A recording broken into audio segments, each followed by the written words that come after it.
Hi, I am Ritu Sharma. Welcome and welcome back to my channel. I hope you guys are doing well. You all are preparing for your examinations.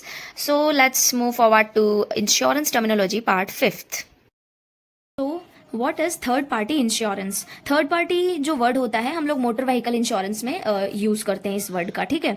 तो अब motor vehicle insurance का क्या मतलब है यहाँ पे कि गाड़ी, राइट, गाड़ी का इंश्योरेंस करना। किसकी गाड़ी का इंश्योरेंस करना? थर्ड पार्टी का इंश्योरेंस करना। अब ये थर्ड पार्टी है कौन? देखो, फर्स्ट पार्टी तो वो होता है जो इंश्योरेंस ले रहा है, यानी कि अगर मैंने मोटर व्हीकल इंश्योरेंस लिया है तो मैं पॉलिसी होल्डर हूं, तो मैं फर्स्ट पार्टी हूं। सेकेंड पार्टी कौन है? मेरी इंश्योरेंस कंपनी है जिससे मैंने इंश्योरेंस लिया है। और थर्ड पार्टी यहाँ पे वो है कि ये जो मोटर व्हीकल इंश्योरेंस लिया जाता है वो इसलिए लिया जाता है ताकि बाई चांस अगर हमारा एक्सीडेंट हो जाता है और आगे वाले की गाड़ी का नुकसान हो जाता है तो उस वक्त पे उसकी गाड़ी का जो भी नुकसान है वो इंश्योरेंस कंपनी पे कर दे, राइट। तो जो थर्ड पार्टी होगी वो कौन होगा? जिसकी गाड़ी का हमसे एक्सीडेंट हो जाएगा, राइट, वो होता है थर्ड पार्टी। तो अब उसका भी इंश्योरेंस हमने अपने इंश्योरेंस में कवर किया हुआ है। तो इसका क्या मतलब है? जैसे एग्जांपल से समझते हैं कि बाई चांस कि मैंने जो है ले रखा है मोटर व्हीकल इंश्योरेंस और मेरे गाड़ी का जो है एक्सीडेंट हो जाता है, किसी के सामने आगे गाड़ी है ना, उससे एक्सीडेंट हो गया है। अब उसकी गाड़ी में जो भी कॉस्ट ऑफ रिपेयर आता है वो मेरे इंश्योरेंस में कवर्ड है, ठीक है। अब कवर्ड हो गया, ठीक है। तो यानी कि अब सामने वाले की गाड़ी का जो भी नुकसान होगा वो कौन पे करेगा? मेरी इंश्योरेंस कंपनी पे करेगी, राइट। अब जब एक्सीडेंट हो जाता है तो फिर मैंने जैसे ले रखा है इंश्योरेंस मोटर व्हीकल, तो मैं जो है कंपनी को क्लेम करूंगी, है ना। तब फिर कंपनी क्या करेगी कि सर्वेयर को भेजेगी, है ना। सर्वेयर कौन होता है? जो ये एसेस करता है, ये मूल्यांकन करता है कि एक्चुअली में जितने रुपए के खर्चे का क्लेम कस्टमर ने किया है क्या सच में उतना ही नुकसान हुआ है या कोई मतलब फेक क्लेम किया जा रहा है, ठीक है। तो उसको पता करने के लिए कंपनी सर्वेयर को भेजती है और वो जो सर्वेयर होता है वो पूरा मतलब असेसमेंट करता है, टोटल कैलकुलेट करता है, टोटल जो भी नुकसान होता है उसको, उसके बाद में कंपनी जो है क्लेम को सेटल कर देती है, ठीक है। और जो ये थर्ड पार्टी इंश्योरेंस होता है वो एक्चुअली में मैंडेटरी होता है, ठीक है। नेक्स्ट टर्मिनोलॉजी है बैंक एश्योरेंस। जो बैंकिंग के स्टूडेंट हैं डेफिनेटली उन्होंने ये वर्ड कई बार सुना हुआ होगा क्योंकि हम लोग करंट अफेयर्स में इसको कई बार पढ़ते हैं। इसको हम तोड़ के देखें, बैंक प्लस इंश्योरेंस, ठीक है। यानी कि बैंक जो है जब इंश्योरेंस कंपनी के प्रोडक्ट्स को अपने कस्टमर्स को बेचता है, सेल करता है, तो इस चीज को हम बोलते हैं बैंक एश्योरेंस, ठीक है। फॉर एग्जांपल जैसे देखो, बैंक है, बैंक में हजारों लाखों कस्टमर्स होते हैं, ठीक है। और बैंक के पास में इतने लोगों के कॉन्टैक्ट होते हैं, कॉन्टैक्ट नंबर होते हैं, राइट। सो सारी डिटेल्स होती हैं कस्टमर की, यानी कि उनके पास एक कस्टमर बेस बहुत है बैंक के पास में। और जो इंश्योरेंस कंपनी होती है उनके पास में मतलब प्रोडक्ट बहुत है बेचने के लिए, राइट। तो दोनों ना आपस में मेमोरेंडम ऑफ अंडरस्टैंडिंग कर लेते हैं, एमओयू कर लेते हैं। और जो कंपनी होती है इंश्योरेंस कंपनी, वो बैंक को कहती है कि आप हमारे इंश्योरेंस प्रोडक्ट्स बेच दीजिए अपने कस्टमर्स को। तो फिर बैंक का क्या फायदा है यहाँ पे कि बैंक को जो है थोड़ा जो भी प्रीमियम भरा जाता है उसका कुछ हिस्सा बैंक को मिल जाता है, तो इससे उसको एज ए प्रॉफिट हो जाता है ना, बेसिकली कमीशन हो गया बैंक को, राइट। तो ये होता है बैंक एश्योरेंस। नेक्स्ट है क्लेम हैंडलिंग कॉस्ट। इसके नाम से समझ में आ रहा है क्लेम, जब कस्टमर अपनी पॉलिसी के लिए जो है क्लेम करेगा तो कंपनी को वापस क्लेम को सेटल करना पड़ेगा, है ना। तो उस क्लेम सेटलमेंट के लिए जो कॉस्ट कंपनी को पे करना पड़ता है, किस टाइप के वो कॉस्ट हो सकते हैं कि देखो, जब कोई कस्टमर पॉलिसी के लिए क्लेम करेगा तो कंपनी को क्या करना होगा, छोटे मोटे कुछ खर्चे होते हैं, जैसे कि वो जब क्लेम करेगा कस्टमर तो कंपनी क्या करेगी, सर्वेयर को भेजेगी, तो उस सर्वेयर को भी उसको कुछ देना पड़ेगा पैसे, राइट, वो खर्चा हो गया, ठीक है। क्लेम फाइल करने के लिए जैसे कुछ लोग रखे हुए हैं, है ना, इस टाइप के जो छोटे मोटे खर्चे होते हैं एटसेट्रा, इन सबको जो है टोटल कहेंगे हम क्लेम हैंडलिंग कॉस्ट, ठीक है। बेसिकली जो क्लेम सेटलमेंट करना होता है कंपनी को, उसके लिए जो कंपनी खर्चा उठाती है उसको हम क्लेम हैंडलिंग कॉस्ट कहते हैं, ओके। Next concealment. ये इंग्लिश वर्ड कंसील का मतलब होता है छुपाना, यानी कि अगर आप इंश्योरेंस लेने जा रहे हैं इंश्योरेंस कंपनी में और आप चाहे इंटेंशनली चाहे अनइंटेंशनली आप किसी भी इंफॉर्मेशन को जब कंपनी से छुपाते हैं तो इस चीज को हम क्या कहते हैं, कंसीलमेंट, ठीक है। और इसकी वजह से जो है कुछ अगर प्रॉब्लम आती है बाद में क्लेम करते वक्त तो फिर क्लेम जो है वो कैंसिल भी हो सकता है। इसीलिए कहा जाता है कि जब भी आप इंश्योरेंस पॉलिसी लेते हैं, चाहे वो कैसी भी पॉलिसी हो, हेल्थ हो, जनरल हो, लाइफ हो, आपको कभी भी जो है कंपनी से किसी भी प्रकार की इंफॉर्मेशन को छुपानी नहीं चाहिए, ठीक है। उसमें दिक्कत एक बार तो आपको लगेगा कि हाँ ठीक है, आप किसी इन्फॉर्मेशन को छुपा रहे हैं तो आप जो है अपने काम को इजी बना रहे हैं, लेकिन आपको नहीं पता है कि जब आपकी पॉलिसी का टर्म कंप्लीट हो जाएगा, उसके बाद में जब आपके क्लेम सेटलमेंट की बारी आएगी, उस वक्त पे कंपनी जो है आपकी सारी चीज़ों को रिव्यू करेगी, और फिर जब उनको लगेगा कि कोई चीज़ छुपाई गई है, कंसीलमेंट हुआ है, तो फिर वो आपके क्लेम को कैंसिल कर देगी। तो आप सोच के देखिए, आप इतने साल तक प्रीमियम भरेंगे और फिर आपके जो है पॉलिसी का आपको फ़ायदा नहीं मिलता है, तो फिर आपको कितना प्रॉब्लम होगा, है ना। तो it is a general advice कि भाई आप कभी भी कोई इंश्योरेंस लेते हैं तो आपको इन्फॉर्मेशन कभी कंपनी से छुपानी नहीं चाहिए।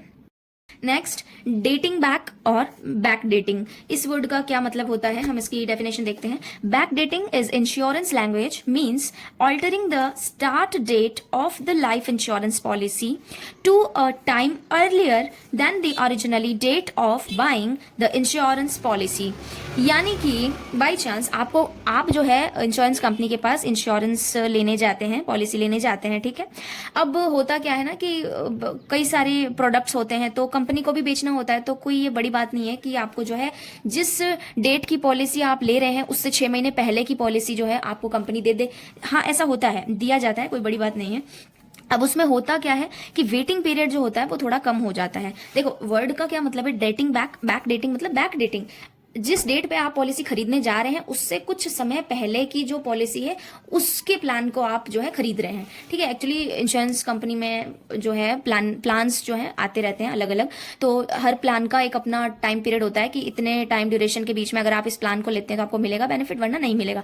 लेकिन ऐसा नहीं है, कुछ कंपनीज जो हैं वो आपको अगर उसका टाइम पीरियड कंप्लीट भी हो गया है फिर भी आपको जो है वो प्रोडक्ट को बेच सकती हैं, बेचती भी हैं। तो जैसे कि आप मान लीजिए कि आपकी कोई पॉलिसी आपने ली है, उसका जो है वेटिंग पीरियड जो है 1 साल का है, ठीक है। आज आप जो है पॉलिसी लेने जा रहे हैं और आपको वो 6 महीने पहले का वो प्लान जो जिसका वेटिंग पीरियड 2 साल का है, वो आपको मान लो 6 महीने पहले वाला प्लान है वो, और आज की डेट पे अगर आपको दे दिया जाएगा तो इससे होगा क्या, 6 महीने आपका वेटिंग पीरियड कम हो गया, राइट। तो अब आपका वेटिंग पीरियड 1.5 साल हो गया, तो इसमें आपको भी बेनिफिट है, और क्योंकि उस प्लान की वैलिडिटी खत्म हो चुकी है फिर भी वो प्रोडक्ट को बेचा जा रहा है तो उससे कंपनी का भी बेनिफिट है। तो इस प्रकार से जो है इस प्रोसेस को हम जो बोलते हैं बैक डेटिंग बोलते हैं, ठीक है। Next, contingent beneficiary. Contingent beneficiary word का मतलब होता है, बाई चांस मान लीजिए किसी पर्सन ने एक लाइफ इंश्योरेंस पॉलिसी ली है, ठीक है, और उसने अपने नॉमिनी के नाम पे अपनी वाइफ का नाम डाला हुआ है, और जो कंटिजेंट बेनिफिशियरी है उसमें उसने अपने बच्चों के नाम डाल रखे हैं, ठीक है। अब किसी एक बच्चे का नाम डाल दिया मान लीजिए, ठीक है। अब उस पर्सन की हो जाती है डेथ, तो उस पर्सन के डेथ के बाद में जो नॉमिनी उसने अपने वाइफ का नाम दिया था, तो पैसे किसको मिलेंगे, पॉलिसी के फायदा किसको मिलेगा, उसकी वाइफ को मिलेगा, ठीक है, वो तो हुई नॉमिनी। लेकिन अगर बाई चांस उसकी वाइफ की भी डेथ हो जाती है तो फिर जो बेनिफिट होगा पॉलिसी का वो किसको मिलेगा, उसके बच्चे को मिलेगा। तो जो अब उसका बच्चा है वो यहाँ पे कौन है, कंटिजेंट बेनिफिशियरी कहलाएगा, ओके। Now, vesting age. क्या होता है vesting age? The age at which you start receiving pension in an insurance cum pension plan is known as vesting age। यानी कि जिस एज से आपको पेंशन मिलना स्टार्ट हो जाता है हम उसको वेस्टिंग एज कहते हैं। यानी कि जब मैंने अभी पढ़ाया था एन्यूटी प्लान पिछले वीडियो में, तो एन्यूटी प्लान मैंने बताया था 2 टाइप का होता है, एक इमीडिएट एन्यूटी प्लान और एक होता है deferred annuity plan. Immediate annuity plan में क्या होता है कि आप एक लमसम अमाउंट एक साथ कंपनी को देते हैं और कंपनी आपको अगले ही साल से एक फिक्स रेट ऑफ इंटरेस्ट पे जो है आपको मंथली पे करती है पेंशन, ठीक है। तो इमीडिएट में जब आपको जिस डेट पे, मान लो आज आपने अपना लमसम अमाउंट जमा कर दिया है और अगले ही महीने से आपको जैसे ही अगले महीने की 1 तारीख को आपको पैसा मिलता है तो वो जो डेट है वो आपकी वेस्टिंग एज है, ठीक है। तो दूसरा डेफर्ड वाले में क्या हो जाएगा कि आप कुछ समय तक, मान लो 45 ईयर्स आपकी एज है, आप 60 ईयर्स तक 15 ईयर्स के लिए आप पहले कुछ अमाउंट मंथली और जैसे भी आप जमा कराते हैं, फिर आफ्टर 60 ईयर्स आपको जो है कंपनी कुछ पैसा मंथली देना स्टार्ट करती है, जो पेंशन हम कह रहे हैं। तो यही जो डेट, जिस 60 ईयर्स के बाद में जिस डेट से आपको पैसा मिलना स्टार्ट हो जाता है उसको हम क्या कहेंगे, वेस्टिंग एज कहेंगे, ओके। Next, fund switching. यहाँ पे वर्ड से ही क्लियर है कि आपका जो फंड है उसमें आप स्विच करते हो एक प्लान से दूसरे प्लान की तरफ। प्लान कह सकते हो या फिर जो इंस्ट्रूमेंट्स होते हैं, मतलब इन्वेस्टमेंट वाले जो इंस्ट्रूमेंट्स होते हैं उसमें, इसमें आपको एक में आपको रिस्क ज्यादा लगा तो आप दूसरे वाले इंस्ट्रूमेंट में स्विच कर गए। तो ये चीज, जैसे देखो आप एक बार डेफिनेशन देखो, fund switching is an option available to ULIP policy holders to move their investments from one fund to another within the same plan. The fund switching facility allows you to fully or partially transfer units among equity, debt and equity to debt funds. यानी कि मान लीजिए आपने एक ULIP plan ले रखा है। अब आपको पता है यूलिप प्लान में क्या होता है कि आपका जो प्रीमियम आप भरते हैं उसमें से एक पार्ट, आपका जो प्रीमियम का एक पार्ट होता है वो इन्वेस्टमेंट में जाता है और दूसरा पार्ट जो है वो आपके डेथ बेनिफिट के लिए जाता है। ठीक है। अब जो ये इन्वेस्टमेंट वाला पार्ट है, ये इंश्योरेंस कंपनी क्या करती है, जैसे आप हैं वैसे हजारों लाखों कस्टमर होते हैं, तो उनका सबका ये वाला पार्ट जो होता है इकट्ठा करके एक फंड बना देती है ना, और फिर उसको अलग अलग इंस्ट्रूमेंट्स में जाके इन्वेस्टमेंट करती हैं। ठीक है। तो ये जो इन्वेस्टमेंट वाला पार्ट है उसमें जो इन्वेस्टमेंट वाले जो इंस्ट्रूमेंट्स हैं उसमें अलग अलग रिस्क होता है। ठीक है। अब मान लीजिए कंपनी ने आपका जो है जो इन्वेस्टमेंट वाला पार्ट है उसको इक्विटी म्यूचुअल फंड में डालने का सोचा हुआ है। ठीक है। अब आप जो है समझते हैं इन चीजों को, तो आप कहते हैं कंपनी से कि मुझे जो है इसमें नहीं डालना है, मुझे जो है अपने फंड को स्विच करना है। ठीक है। तो मैं इक्विटी म्यूचुअल फंड से हटा के जो है डेट म्यूचुअल फंड में डालना चाहता हूं। ठीक है। तो आप ये कर सकते हैं, this is called fund switching. ठीक है। आपका जो पॉलिसी है यूलिप पॉलिसी, उसमें दो पार्ट है, एक आपका इन्वेस्टमेंट वाले पार्ट में जाएगा कुछ प्रीमियम का पार्ट और कुछ आपका डेथ बेनिफिट को जाएगा। जो आपका इन्वेस्टमेंट वाला पार्ट है उसका जो इन्वेस्टमेंट होगा वो कंपनी अगर अपने अकॉर्डिंग कर रही है तो आप उनको सजेस्ट कर सकते हैं कि मुझे जो है इस वाले फंड में नहीं डाल के इस फंड में डालना है, तो आप फंड में से स्विच कर सकते हैं। आपको लगता है कि नहीं भाई इसमें रिस्क ज्यादा है, मुझे दूसरे वाले फंड में डालना है, तो आप अपने पैसे को डलवा सकते हैं। राइट। यानी कि जितना रिस्क आप लेना चाहते हैं आप उस हिसाब से अपने फंड का इन्वेस्टमेंट कर सकते हैं, अपनी कंपनी को बता सकते हैं। अब है प्रीमियम रीडायरेक्शन। जो फंड स्विचिंग है उसी की चीज है, ये सेम ही है लगभग, थोड़ा सा इसके मतलब डेफिनेशन में बदलाव ये है कि वर्ड इसको अलग दे दिया गया है। प्रीमियम रीडायरेक्शन देखो क्या होता है, वही चीज है। फॉर एग्जांपल यूलिप प्लान आपने ले रखा है, अब आप प्रीमियम भरते हैं, उसमें दो चीज होती है, आपके प्रीमियम का दो भाग हो जाता है। एक पार्ट जो है आपका डेथ बेनिफिट को जाता है, दूसरा पार्ट आपका इन्वेस्टमेंट के लिए जाता है ना। आप हैं उसी तरह से हजारों कस्टमर हैं, तो वो कंपनी जो है सबका जो इन्वेस्टमेंट वाला पार्ट है उसको इकट्ठा करती है और फिर उसको अलग अलग फंड में इन्वेस्ट करती है। ठीक है। तो मान लीजिए आपने जो प्लान है उसमें आपका 10 साल तक आपको प्रीमियम भरना था। ठीक है। उसमें से मान लीजिए 5 साल तक कंपनी ने 5 साल तक जब आपने प्रीमियम भरा तो कंपनी ने अपने अकॉर्डिंग काम किया, अपने अकॉर्डिंग जिस फंड में सही लगा उसके अकॉर्डिंग कंपनी ने जो है इन्वेस्टमेंट किया। लेकिन अब आप कंपनी को क्या करेंगे कि आने वाले 5 सालों के लिए आप कंपनी को रीडायरेक्ट करते हो, डायरेक्शन देते हो फिर से, कि कंपनी को ये कहते हो कि चलो आपने 5 साल तक जो अपने हिसाब से किया सो किया, नेक्स्ट के जो 5 ईयर है उसमें मैं जैसे बताऊंगी उस हिसाब से आप जो है मेरे जो इन्वेस्टमेंट वाला पार्ट है उसका आप फंड में इन्वेस्ट कीजिएगा। तो इस प्रकार से हम इस चीज को बोलते हैं प्रीमियम रीडायरेक्शन। ठीक है। यानी कि पिछले वाले जो 5 सालों तक जो भी इन्वेस्टमेंट किया है उसमें जो भी किया है उससे कोई फर्क नहीं पड़ता, लेकिन जो नेक्स्ट वाले जो 5 ईयर्स है उसमें मैं जैसा बोल रही हूं आपको वैसा ही करना है। राइट। Next, group insurance. नाम से ही पता चल रहा है ग्रुप का इंश्योरेंस करना। यानी कि ग्रुप का क्या मतलब होता है, जिसमें मतलब 2 से ज्यादा लोग होते हैं। राइट। अगर ज्यादा लोग हैं और अगर आप उन सबका इंडिविजुअली इंश्योरेंस लेने बैठोगे तो उन सबका प्रीमियम अलग अलग आएगा। राइट। तो आपका खर्चा बहुत ज्यादा हो जाता है। लेकिन ग्रुप इंश्योरेंस में ऐसा होता है कि बहुत सारे लोगों का एक ही इंश्योरेंस होता है जिसमें आपको एक बार ही प्रीमियम भरना पड़ता है। ठीक है। तो आपको प्रीमियम भरना ईजी पड़ता है। इसका जो डेफिनेशन है देख लीजिए, this scheme provides insurance coverage to a group of people under one contract. These schemes are provided for employees, associations, societies, etc. So it is more affordable than individual insurance plan. It may be life or health. यानी कि जहाँ पे बहुत ज्यादा लोग होते हैं, जैसे एम्प्लॉयज होते हैं, एक कंपनी के एम्प्लॉयज है, सारे एम्प्लॉयज का जो है एक ग्रुप इंश्योरेंस कर दिया, जब जिसको जरूरत पड़ गई उसको यूटिलाइज हो गया। ठीक है। प्रीमियम एक बार ही भरना पड़ा, है ना। सोसाइटी मतलब बहुत ज्यादा लोग जहाँ पे भी होते हैं वहां पे अगर आपको ग्रुप का टोटल एक साथ करा दोगे तो आपको प्रीमियम भी एक बार भरना पड़ेगा, तो आपको दिक्कत नहीं होती है। ठीक है। अब देखो फंड वैल्यू। फंड वैल्यू क्या होती है कि भाई आपकी पॉलिसी का एट अ टाइम कि उस पॉलिसी की वैल्यू कितनी है वो उसकी फंड वैल्यू है। जैसे कि आप जैसे एंडोमेंट प्लान लेते हैं या यूलिप प्लान लेते हैं तो आप क्या करते हैं कि प्रीमियम भरते हैं और उस प्रीमियम का 2 पार्ट हो जाता है। एक पार्ट चला जाता है आपके डेथ बेनिफिट के लिए, एक चला जाता है आपके इन्वेस्टमेंट के लिए। ठीक है। अब जो इन्वेस्टमेंट वाला पार्ट होता है उसमें जो आपका पैसा इन्वेस्ट होता है उसमें जो है आपका पैसा किस तरह से ग्रो करता है ना। तो जिस तरह से ग्रो करता है, ग्रो करने के बाद में जो पैसा आपका बना हुआ होता है कि एक टाइम पे आपके पॉलिसी में कितना आपका इन्वेस्टमेंट ग्रो किया है या आपके पास कितना पैसे बने हैं, वो आपकी फंड वैल्यू है। तो उसके लिए एक फॉर्मूला होता है, नंबर ऑफ फंड यूनिट्स, उसको हम मल्टीप्लाई करते हैं net asset value of the fund से। ठीक है, यूनिट्स जो होती हैं वो कैसे निकालते हैं मैं अभी बताऊंगी, लेकिन जो नेट एसेट वैल्यू होता है वो क्या होता है, net asset value is the market value of a ULIP fund. एक मार्केट वैल्यू होती है जो कि फिक्स होती है, वो उसको जब हम मल्टीप्लाई कर देते हैं टोटल आपके नंबर ऑफ फंड यूनिट से, तो हमको फंड वैल्यू मिल जाता है। फॉर एग्जाम्पल देखो, अब LIC कंपनी से आपने यूलिप प्लान ले रखा है, ठीक है, और आप जो है 20,000 रुपए उसके लिए प्रीमियम भर रहे हैं। अब इसके 2 भाग कर दीजिए, मान लीजिए 5,000 रुपए इसमें से डेथ बेनिफिट के लिए जा रहे हैं, जो पीछे 15,000 रुपए बचे हैं वो आपके इन्वेस्टमेंट में जाते हैं। ठीक है, अब मान लीजिए ऐसे जो है 20,000 प्रीमियम भरने वाले लगभग 10 लोग हैं जिन्होंने ये प्लान ले रखा है। ठीक है, अब हर पर्सन के प्रीमियम में से 15,000 रुपए के हिसाब से 10 लोगों का 15,000 का इन्वेस्टमेंट में जब हम डालेंगे तो टोटल लगभग 1.5 लाख रुपए इकट्ठा हो गया। ठीक है, तो अब ये LIC कंपनी क्या करती है, सबका ये पैसा इकट्ठा कर लेती है। अब इस 1.5 लाख को छोटे छोटे फंड में डिवाइड कर देगी। अब मान लो कि 1.5 लाख में से एक 10,000 रुपए का एक टुकड़ा हम लेते हैं, उसको हम किसी फंड A में डालते हैं। ठीक है, 1.5 लाख का छोटे छोटे टुकड़े में डिवाइड कर देते हैं, और फिर मान लो कि उसमें से 10,000 का एक छोटा टुकड़ा जो है किसी फंड A में हम इन्वेस्ट करते हैं, हम नहीं सॉरी मतलब LIC कंपनी इन्वेस्ट कर लेती है। ठीक है, अब जो है वहां पे मार्केट की जो नेट एसेट वैल्यू अभी मान लो चल रही है 10 रुपए के हिसाब से। ठीक है, कि भाई पर यूनिट 10 रुपए के हिसाब से आपको नेट एसेट वैल्यू मार्केट में अवेलेबल है।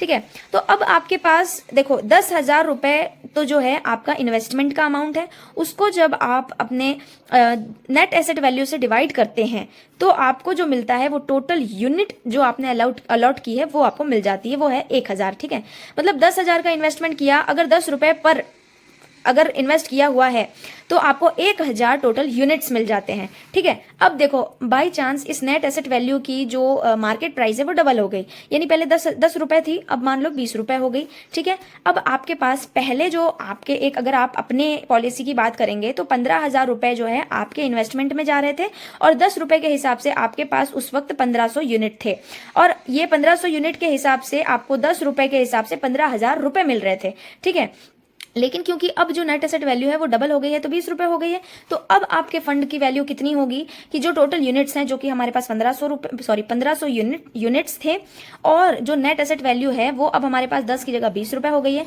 तो अब हमारे पास हमारा पैसा कितना हो गया है, 30,000 रुपए हो गया है। यानी कि जो आपके 15,000 थे वो अब 30,000 बन चुके हैं। तो अभी आज की तारीख में आपका जो फंड वैल्यू है वो कितना है, 30,000 रुपए है। ठीक है, अब इसमें एक चीज हो सकता है कि जैसे मान लो ये जो नेट एसेट वैल्यू 20 रुपए है, इसमें से जो कंपनी है वो 1 रुपए अपने एक्सपेंसेस का काट लेती है, तो हम 19 को मल्टीप्लाई कर देंगे 1500 से। ठीक है, तो आपको मिल जाएगा 28,500। ठीक है, 28,500 रुपए जो है आपको मिल जाएंगे, वो थोड़ा कंपनी अपना एक्सपेंस जो है वो काट सकती है इसमें। नेट एसेट वैल्यू, सॉरी मैंने एक चीज बोली है कि ये जो है फिक्स होता है, एक दिन के लिए होता है, मतलब एवरीडे चेंज होता है ना, मार्केट के हिसाब से वो फ्लक्चुएट होता रहता है, और जो भी जिस हिसाब से उसकी वैल्यू होगी उस हिसाब से फिर आपका जो है पॉलिसी में जो इन्वेस्टमेंट वाला पैसा है वो उस हिसाब से बनता रहता है ना। अगर नेट एसेट वैल्यू 10 का अगर 40 हो गया तो आपको काफी अच्छा बेनिफिट हो जाएगा, और अगर 10 का 10 ही रहा तो कुछ भी नहीं मिलेगा, तो इस हिसाब से यूलिप में इन्वेस्टमेंट होता है। Now what is unearned premium. Unearned premium देखो नाम से क्या समझ आ रहा है कि अर्न यानी कि अर्निंग होना, अनअर्न यानी कि जिससे कि अर्निंग नहीं होना। प्रीमियम्स ऐसे प्रीमियम जिससे आपको अर्निंग्स नहीं मिलती है, मतलब कंपनी को अर्निंग नहीं मिलती है, वो अनअर्न्ड प्रीमियम होते हैं। बाई चांस देखिए कि 1 जनवरी 2022 को जो है एक हेल्थ इंश्योरेंस लिया है मैंने, ठीक है, 10,000 का प्रीमियम मैं भर रही हूँ, और 1 जनवरी से 31 दिसंबर तक जो है इस कंपनी को मैं प्रीमियम भरूंगी, लेकिन कंपनी को इससे कोई प्रॉफिट नहीं होगा। कंपनी इस 1 साल के ड्यूरेशन में इस प्रीमियम को अपने प्रॉफिट में काउंट नहीं करेगी। हाँ ठीक है, 1 साल के बाद में अगर मैंने क्लेम नहीं किया है तो फिर वो उसके बाद में तो काउंट कर सकती हैं, लेकिन 1 साल के जो ड्यूरेशन है उसके पहले साल में कंपनी जो है अपने प्रॉफिट में इस प्रीमियम को काउंट नहीं करती, इसी को जो है अनअर्न्ड प्रीमियम कहते हैं। Next, wasting bonus. Wasting bonus क्या होता है? सिंपल लैंग्वेज में समझिए कि जैसे जैसे आपकी पॉलिसी का टाइम बढ़ता जाता है वैसे वैसे कुछ पैसा आपकी पॉलिसी में ऐड होता जाता है, उसको हम वेस्टिंग बोनस बोलते हैं। फॉर एग्जाम्पल देखिए, मान लीजिए कि LIC कंपनी से आपने जो है एक जीवन आनंद प्लान जो है वो ले रखा है, ठीक है, उसका 10 लाख का सम एश्योर्ड है ना। अब हर साल कुछ बोनस आपको दिया जाता है इस प्लान के अंडर में, ठीक है। अब मान लीजिए कि इस प्लान में 37 रुपीज पर 1000 पर आपको ऐड होगा, और मानना नहीं है, ये प्लान होता है, एक्चुअली ये प्लान है कि आपको 37 रुपए 1000 पर मिलते हैं जीवन आनंद प्लान में, ठीक है। अब मान लीजिए फर्स्ट ईयर कंप्लीट हो गया आपकी पॉलिसी का, ठीक है, जैसे ही 1 साल कंप्लीट हुआ आपको 37 रुपए 1000 पर ऐड हुए, यानी आपकी पॉलिसी 10 लाख की है तो आपको 37,000 रुपए आपकी पॉलिसी पे ये आपका बोनस बन गया, ठीक है। अब ये बोनस आपकी पॉलिसी में ऐड हो जाएगा, ठीक है, इसको हम वेस्टिंग बोनस बोलते हैं। अब ये जो बोनस होता है अलग अलग कंपनी का अलग अलग होता है, यानी कि वेस्टिंग बोनस ये होता है कि एक बेनिफिट जो कि आपको मैच्योरिटी डेथ पर मिलता है, समय के साथ कुछ पैसा आपका ऐड होता रहता है। लेकिन अगर जब आप पॉलिसी को सरेंडर कर देते हैं तो यही बोनस आपके पेड अप वैल्यू में ऐड होके सरेंडर वैल्यू फैक्टर से मल्टीप्लाई होके फिर आपका एक कुछ पैसा बन जाता है, जिसको हम जो है आपको सरेंडर पे मिलता है, तो आपको सरेंडर वैल्यू कहलाता है वो, ठीक है। तो सरेंडर वैल्यू में हमने एक जो स्पेशल सरेंडर वैल्यू पढ़ा था, ये उसका फॉर्मूला है कि भाई आपका जो पेड अप वैल्यू होता है उसमें हम इस बोनस को ऐड कर देते हैं और फिर सरेंडर वैल्यू फैक्टर जो होता है उसे मल्टीप्लाई करके जो पैसा बनता है, अगर आप पॉलिसी को सरेंडर कर देते हैं तो आपको सरेंडर वैल्यू दी जाती है, ठीक है। यानी कि वेस्टिंग बोनस, समय के साथ कुछ बोनस मिलता है जो आपकी पॉलिसी में ऐड हो जाता है। नेक्स्ट, सब्रोगेशन इन इंश्योरेंस क्या मतलब होता है? It is an act of pursuing the third party on behalf of the policy holder after paying the claim amount. Subrogation word is used to describe a legal right the insurance company holds to legally pursue a third party responsible for the damages caused to the insured. यानी कि जो insurance company होती है उसको legal right होता है कि वो इंश्योर्ड पर्सन, यानी कि जिसने पॉलिसी ली हुई है, मोटर व्हीकल पॉलिसी ले रखी है, उसके बिहाफ पर जो थर्ड पार्टी होती है उस पर जो है डैमेज के लिए केस कर सकती है ना। और कंपनी चाहे तो थर्ड पार्टी से पैसा भी वसूल सकती है, ये कंपनी को राइट होता है, ओके। तो ये था हमारा insurance terminology part 5th। If you guys like to watch the video please do like, subscribe and share the video. जय श्री राम सभी को।